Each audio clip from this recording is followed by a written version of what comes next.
Good morning students. आज के video lecture में हम पढ़ेंगे सेक्सुअल रिप्रोडक्शन इन एंथोसिरोस। इससे पूर्व के लेक्चर में हमने एंथोसिरोटॉप्सिडा के जनरल कैरेक्टर्स और इसमें पाए जाने वाला जो जीनस जो हमारे सिलेबस में है एंथोसिरोस, इसकी एक्सटर्नल मॉर्फोलॉजी, इंटरनल स्ट्रक्चर और वेजिटेटिव रिप्रोडक्शन के बारे में पढ़ा था। आइए पढ़ते हैं एंथोसिरोस में लैंगिक जनन। एंथोसिरोस में दोनों ही प्रकार की जातियां पाई जाती हैं, एक लिंगाश्रयी अथवा द्विलिंगाश्रयी। मोनोइशियस स्पीशीज हैं फ्यूजिफॉर्मिस, Anthoceros फ्यूजिफॉर्मिस and Anthoceros Longai.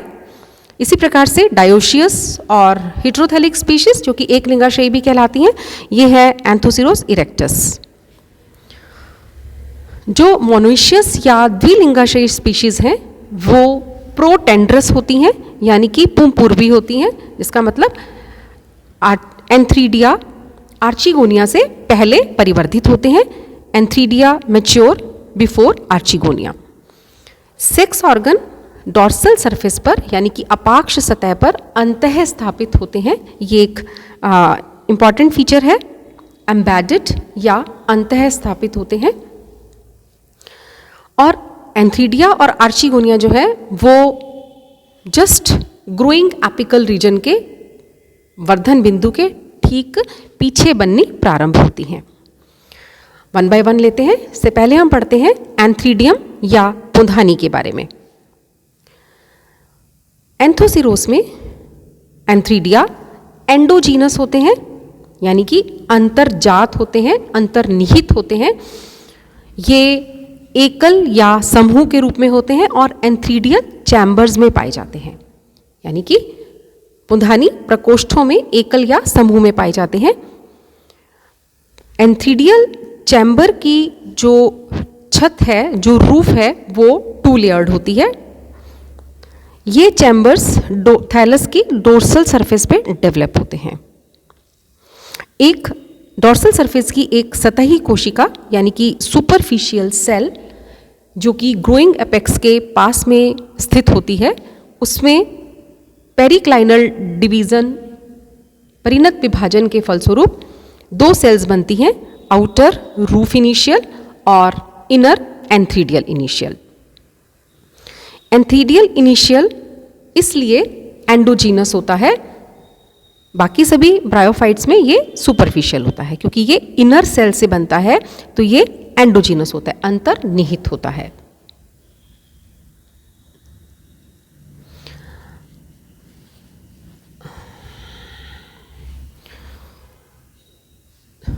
Roof initial और एंथ्रीडियल इनिशियल के मध्य में एक म्यूसिलेजिनस कैविटी का निर्माण होता है, एक कैविटी डेवलप हो जाती है और ये कैविटी ये एक एंथ्रीडियल चैम्बर का रूप धारण कर लेती है। रूफ इनिशियल जो कि अपर साइड पे कटते हैं, इनमें प्रथम विभाजन पेरिक्लाइनल होता है और उसके बाद बहुत सारे एंटीक्लाइनल डिवीजन्स होते हैं, जिसके फलस्वरूप ये 2 लेयर्ड रूफ बन जाती है एंथ्रीडियल चैम्बर की। पुंधानी प्रकोष्ठ की 2 सतही 2 लेयर्ड 2 लेयर्ड रूफ या छत का निर्माण इस प्रकार से होता है। यहाँ पर डायग्राम में देखिए कि किस प्रकार से ये सुपरफिशियल फर्टाइल सेल है। ये हम आगे पढ़ते हैं। अब डायग्राम से देखिए कि किस प्रकार से पुंधानी का परिवर्धन, ये मैंने आपको पढ़ा चुकी हूँ मैं, कि थैलस की डोर्सल सरफेस पे जो एपिकल पार्ट है, एपेक्स का जो रीजन है, उसके ठीक नीचे से प्रारंभ होता है। थैलस की कोई भी सेल थोड़ा सा एक्स्ट्रा परिवर्तन होता है, थोड़े से परिवर्तन के पश्चात एक अपनतिक विभाजन के फलस्वरूप रूफ इनिशियल और एंथ्रीडियल इनिशियल बनाती है। इन दोनों का स्पेस जो है वो पुंधानी प्रकोष्ठ के रूप में डेवलप होता है और उसमें म्यूसिलेजिनस कैविटी भी पाई जाती है। तो इस प्रकार से एंथोसिरोस में पुंधानी का जो परिवर्धन है वो इनर सेल से होता है, प्रारंभिक पुंधानी कोशिका से होता है, इसलिए हम इसे एंडोजीनस या अंतर्जात कहते हैं। रूफ इनिशियल वो पेरिक्लाइनल और एंटीक्लाइनल डिवीजन से 2 लेयर्ड वो बनाता है। पुंधानी प्रारंभिक कोशिका से केवल एक ही पुंधानी जो है वो डेवलप होती है, और कुछ में ऐसा भी होता है कि एंथ्रीडियल चैम्बर के अंदर एक से अधिक पुंधानी भी प्रेजेंट होती है। तो सबसे पहले यहाँ पर एक पुंधानी कोशिका एंथ्रीडियल इनिशियल जो है वो डेवलप हुआ। इस एंथ्रीडियल इनिशियल में दो वर्टिकल डिवीजन्स होते हैं, दो डिवीजन्स होते हैं जो कि at right angles to each होते हैं, जिसके फलस्वरूप 4 कोशिकाओं का निर्माण होता है। तो ये देखिए, ये 4 कोशिकाओं का निर्माण हुआ। इन 4 कोशिकाओं में प्रत्येक कोशिका के अंदर ट्रांसवर्स डिवीजन होगा, जिसके फलस्वरूप 2 टायर्स बनेंगे। ये देखिए, जिसके फलस्वरूप 2 टायर्स ऑफ 4 सेल्स ईच बनते हैं, इनका निर्माण होता है। 2 टायर होंगे, एक की पोजीशन होगी अपर और एक की होगी लोअर। अपर टायर के अंदर ट्रांसवर्स डिवीजन के फलस्वरूप ऑक्टेंट का निर्माण होता है, अष्टांशक का निर्माण होता है, और लोअर टायर के अंदर सेल्स जो हैं वो अनुप्रस्थ विभाजन के फलस्वरूप एक 4 लाइन्ड 4 पंक्तियों वाली एक स्टॉक का निर्माण करती है। जिस प्रकार से लोअर टायर से जो स्टॉक का निर्माण हो गया, यहाँ पर ऑक्टेंट जो है, जो कि 8 सेल्ड अपर टायर के अंदर बने हैं, उसमें प्रत्येक कोशिका के अंदर पेरिक्लाइनल या परिणत विभाजन होगा, जिसके फलस्वरूप 2 टाइप्स की सेल्स बनेंगी। एक तो बनेंगी 8 बाहर की तरफ आउटर प्राइमरी जैकेट सेल्स। यहाँ हम डायग्राम में देखें तो ये देखिए, इस प्रकार से ये ऑक्टेंट है। ऑक्टेंट के अंदर फिर ये सेल्स बन गई। यहाँ पे हमें 4 नज़र आ रही हैं, 4 पीछे की तरफ हैं, इसी प्रकार से आउटर एरिया में नज़र आ रही हैं और बाकी जो रिमेनिंग है इसके पीछे हैं प्राइमरी जैकेट सेल्स, और साथ ही साथ 8 जो अंदर की तरफ हैं प्राइमरी एंड्रोगोनियल सेल्स। ये 8 जो प्राइमरी जैकेट सेल्स हैं उनमें एंटीक्लाइनल डिवीज़न होता है, जिसके फलस्वरूप 1 सेल्ड थिक जैकेट का निर्माण होता है। ये क्या बनाते हैं? ये बनाएगी 1 सेल्ड थिक जैकेट का निर्माण करती हैं। और जो प्राइमरी एंट्रोगोनियल सेल्स है, इसमें बहुत सारे प्लेन्स के अंदर डिवीज़न होता है, विभिन्न तलों के अंदर विभाजन होगा, जिसके फलस्वरूप एक बहुकोशिकीय सहती बन जाती है, मास बन जाता है सेल्स का, और इसकी जो लास्ट सेल जनरेशन है उसे हम एंड्रोसाइट मदर सेल कहते हैं। एंड्रोसाइट मदर सेल लास्ट डिवीज़न से पहले इसमें डायगोनल डिवीज़न होता है, और इस डायगोनल डिवीज़न के फलस्वरूप इसमें 2 एंथीरोजॉइड्स बनते हैं। ये 2 एंथीरोजॉइड्स बनते हैं, 2 एंड्रोसाइट्स बनेंगे जो कि मेटामॉर्फोज होके 2 एंथीरोजॉइड्स बनेंगे। और कभी कभार ऐसा होता है कि सेकेंडरी एंथ्रीडिया बेस में डेवलप हो जाता है। ठीक है, समझ आ गया। एंथ्रीडियल इनिशियल में डिवीज़न हुआ, 4 सेल्स बनी, फिर डिवीज़न हुआ, 2 टायर्स ऑफ 4 सेल्स बन गई। अपर टायर से ऑक्टेंट बनेगा, लोअर टायर से स्टॉक बनेगी। अपर टायर जो ऑक्टेंट में डिवाइड होता है, डिफ्रेंशिएट होता है, उसमें पेरिक्लाइनल विभाजन के फलस्वरूप 8 आउटर प्राइमरी जैकेट सेल्स बनती हैं और 8 इनर प्राइमरी एंड्रोगोनियल सेल्स बनती हैं। प्राइमरी जैकेट सेल्स में आगे डिवीजन्स के फलस्वरूप 1 सेल्ड थिक जैकेट बनेगी, और प्राइमरी एंड्रोगोनियल सेल से डिफरेंट प्लेन्स के अंदर विभाजन के फलस्वरूप फिर एंड्रोसाइट मदर सेल्स बनती हैं, और ये एंड्रोसाइट मदर सेल्स जो हैं डायगोनल डिवीज़न से पहले एंड्रोसाइट बनाएगी, जो कि मेटामॉर्फोस होके 2 एंथीरोजॉइड्स का निर्माण करते हैं। अगर हम मैच्योर एंथ्रीडियम की स्ट्रक्चर देखें तो यह एक क्लब शेप्ड स्ट्रक्चर है। ये देखिए, यह एक क्लब शेप्ड स्ट्रक्चर है जो कि एक सिलेंडर मल्टीसेलुलर स्टाक पे स्थित होती है। सिंगल लेयर्ड जैकेट पाई जाती है इसके अंदर, और जिसकी सेल्स के अंदर प्लास्टिड्स होते हैं। Due to the presence of plastids, antheridium जो है ब्राइट ऑरेंज और रेड कलर का नज़र आता है। जैकेट के अंदर एंथ्रीडियम में एंड्रोसाइट्स का सेल्स का मास होता है, जो कि मेटामॉर्फोज होके फिर एंथीरोजॉइड्स का, ये इधर एंड्रोसाइट्स हैं, निर्माण करते हैं। अब इसका डेहिसेंस किस प्रकार से होता है? Dehiscence of antheridium, antheridial chamber की जो रूफ है, जो छत है, वो रप्चर हो जाती है इरेगुलरली, और एंथ्रीडियम मैच्योर, ये तभी होता है जब एंथ्रीडियम मैच्योर हो जाते हैं। इस स्टेज पर बहुत सारे एंथ्रीडियल चैम्बर के अंदर भी देखे जा सकते हैं। मैंने आपको बताया सेकेंडरी एंथ्रीडिया बना हुआ था डायग्राम के अंदर। तो एंथ्रीडियल वॉल जो है वो फिर वाटर एब्जॉर्ब कर लेती है जो उनकी एपिकल सेल्स होती हैं और ये एक दूसरे से पृथक होना शुरू कर देती हैं, जिससे एक अपर्चर बन जाता है। बहुत सारे बाइफ्लैजिलेटेड एंथीरोजॉइड्स जो हैं रिलीज होकर आसपास के पानी में स्विम करने लग जाते हैं। अब हम पढ़ते हैं आर्चिगोनियम के बारे में। आर्चिगोनियम थैलस की डोर्सल सरफेस पे एक्रोपीटल या अग्राभिसारी क्रम में एकल रूप से उत्पन्न होते हैं। आवरण कोशिका के अतिरिक्त थैलस के ऊतक में ये पूर्णतया अंतः स्थापित होते हैं, केवल कवर सेल्स ही नजर आती हैं बाहर की तरफ। ये देखिए इस प्रकार से। अब इसकी संरचना कैसी है?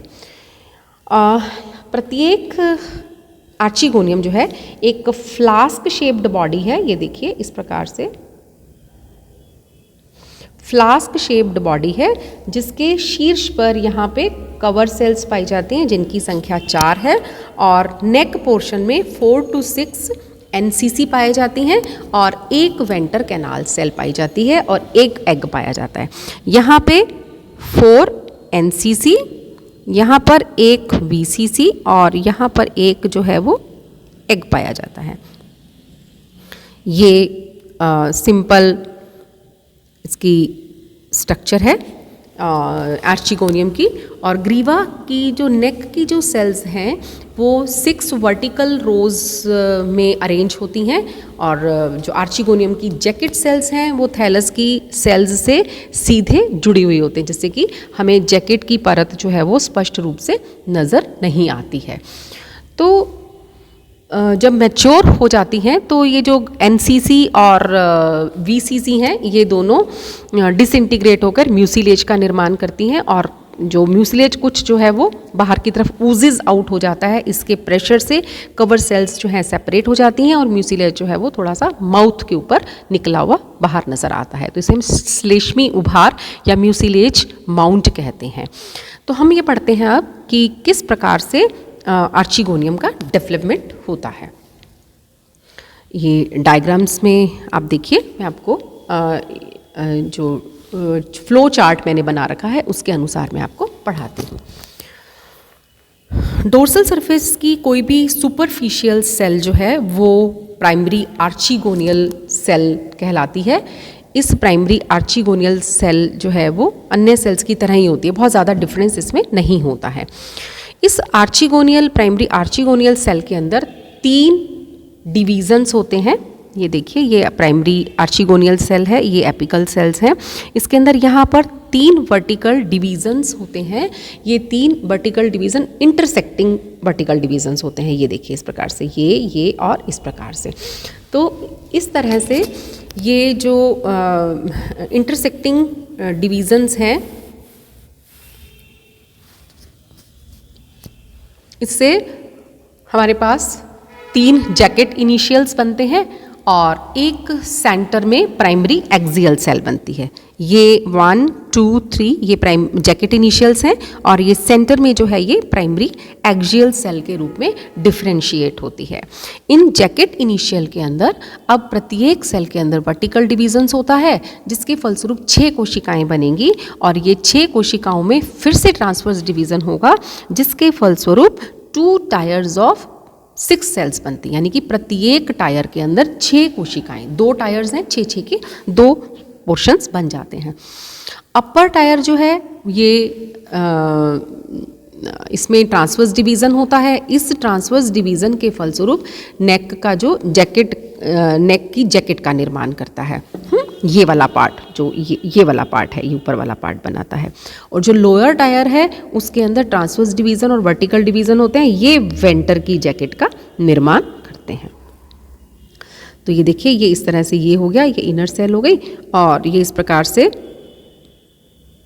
डिवीज़न हो गया। अब जो दूसरी primary axial cell central cell होती है, इसमें ट्रांसवर्स डिवीज़न होता है।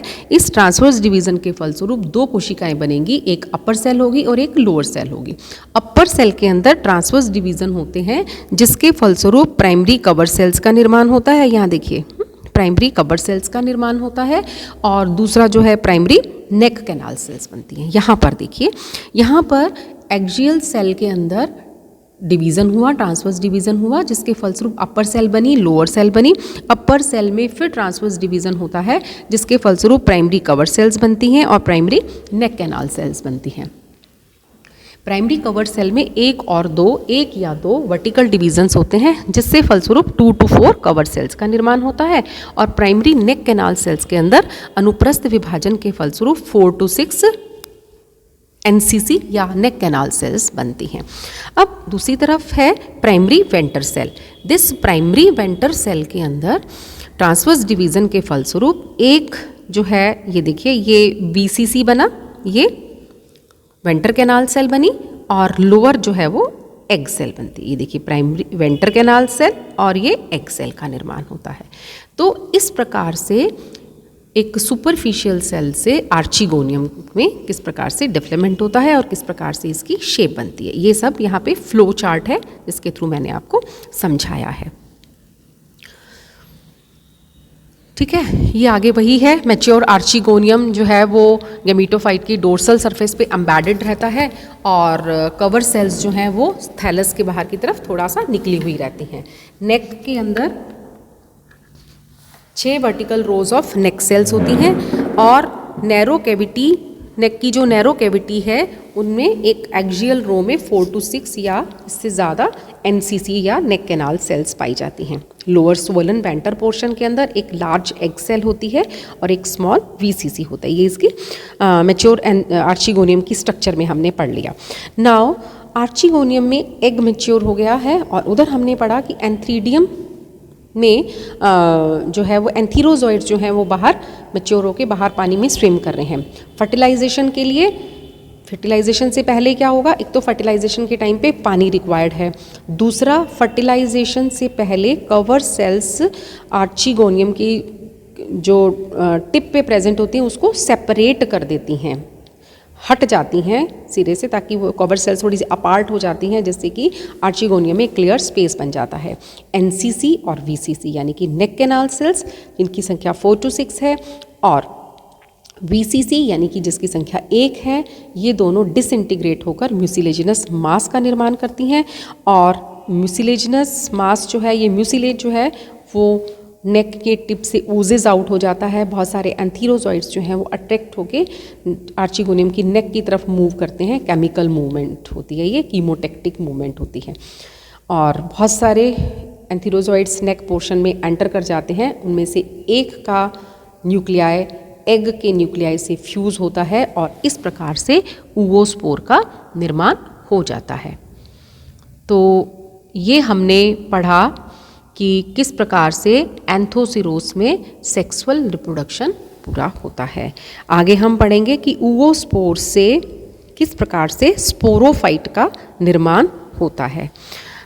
आज के लिए इतना ही। अगले लेक्चर में हम पढ़ेंगे sporophyte of Anthoceros. Thank you.